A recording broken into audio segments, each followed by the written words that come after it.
One of the big complaints that we get is my internet is slow. That's a fantastic statement for saying I can't stream Spotify or Pandora. I'm joking, kind of.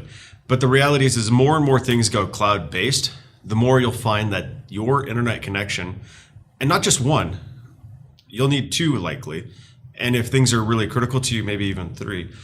Having those internet connections and having a good speed is incredibly critical and important to your business and the efficiency and functionality of your team members.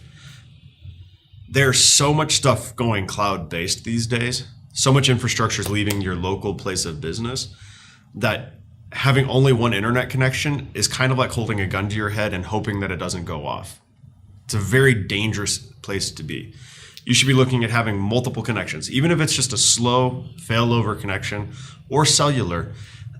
And in many cases, I would do both because a lot of times the fiber and your backup connection come over the same line. So if somebody's out there with a backhoe and cuts that line, they took down both of your internet connections, which is awesome.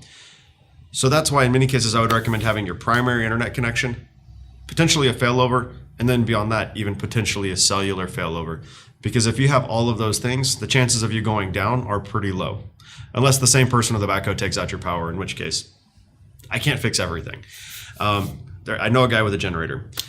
No, but the reality is, take a look at what your internet looks like.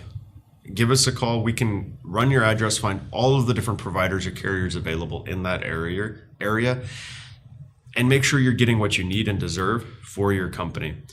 Because you shouldn't have to deal with slow internet because it's just going to cause your expensive employees, expensive team to be less efficient. And you deserve to be as efficient as you possibly can be.